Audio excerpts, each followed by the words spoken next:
morning everyone, my name is Shannon and this is my channel, The Sewing Warehouse, your go-to spot for all things stitch related. And today is Vlogmas day 4. I didn't tell you what I was wearing yesterday because you couldn't really see it, but I was wearing my hanbok skirt and a green linen from Higgs and Higgs. And today I am wearing my Norma blouse and my self-drafted waistcoat and my little Tati Divine sewing machine necklace. So that means I have been wearing something we made every day of Vlogmas so far, and let's see how long I can keep that up, shall we? But without further ado, I know you're here for these, so let's open the advent calendars. What is it? Day 4.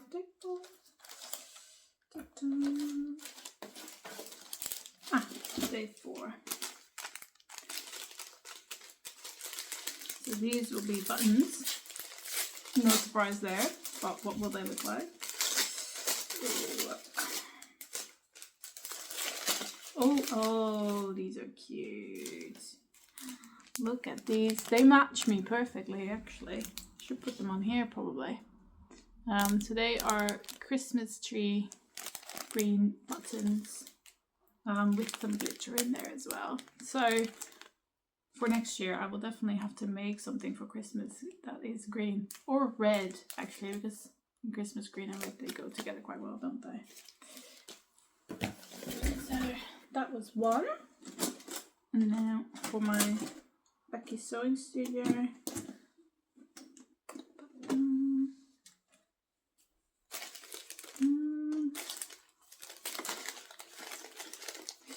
Oh, there's so many. I'm so excited to open them all.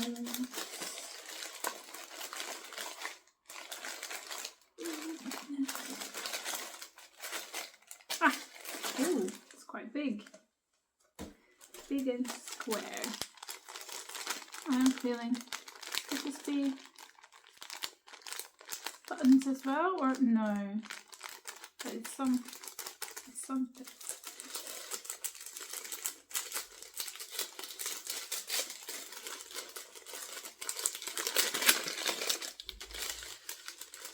Oh, these buttons. So they're acrylic buttons. I think they're red buttons. Ooh.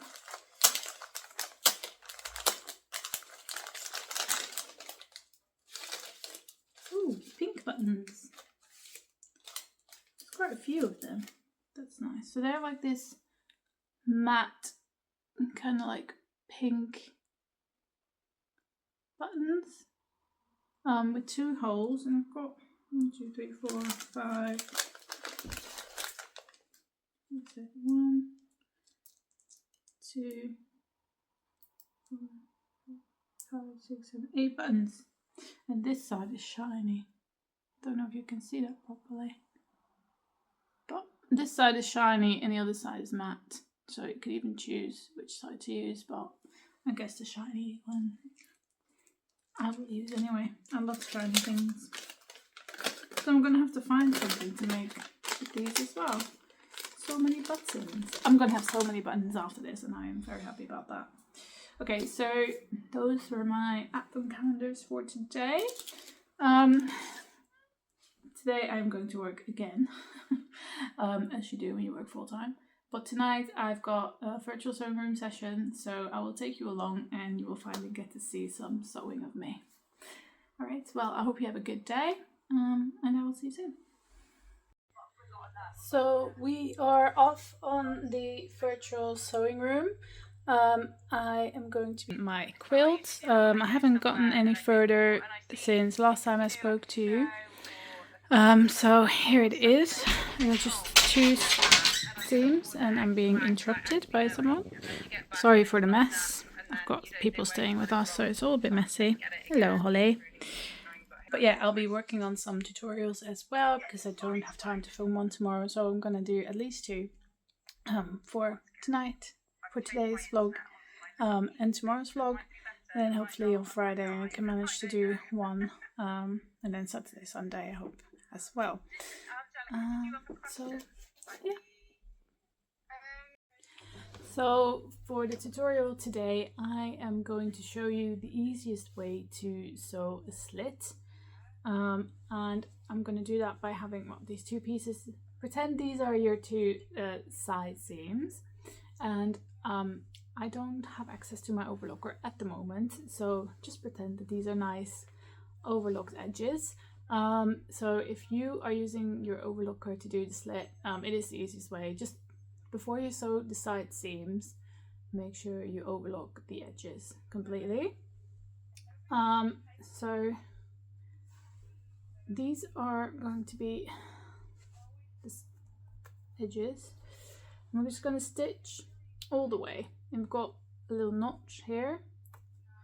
And what we're going to do is we're going to stitch at a normal length, back stitch here all the way up to the notch, then back stitch. And then you're going to increase your stitch length to 4 millimeters, and then you're going to stitch all the way down and do not backstitch. Okay, so it is stitched all the way now, and of course we're gonna set the whole side seam first, and then we're gonna press the seam open. And since the edges are already overlocked, you don't have to worry about knitting it or anything. So yeah, that's what we're gonna do. Okay, so the seam is pressed open, as you can see. The bits that are fold over for the slit, they're just sitting here. And what we're now going to do is from the right side, we're gonna stitch from one side here all the way up to where the notch is. You can put a pin in here just to mark it so you know where it is. Stitch the side and then all the way down again. I like to use a bigger stitch, but you can use any size stitch that you want. And don't forget to backstitch at the start and the end.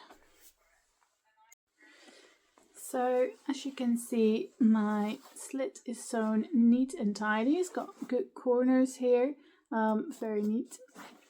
As you can see, I've done it a bit hastily. It's not the same distance from the seam at either side, but if I am sewing an actual pattern, I would take my time a little bit more, slow my machine down a little bit to make sure that it looks good. A little tip to get this very nice and neat is to count the amount of stitches it takes to get from one side to the seam, so you know the amount of stitches you should do after the seam, just to make sure that it is even length. I didn't manage to do that here, but that's okay.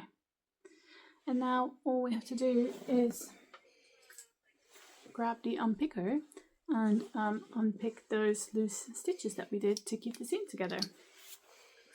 So yeah, there you have it. That's how I sew my slits and make sure they are neat and tidy every time. Especially, I feel like at the top, the corners, if I don't do it like this, I don't tend to get neat corners. So this is a good way to do it. You can also do this with stretch seams, and I just use a twin needle to do it instead, because yeah, there it is. Alright, let me know if you found this tutorial helpful in the comments, and I will see you again tomorrow.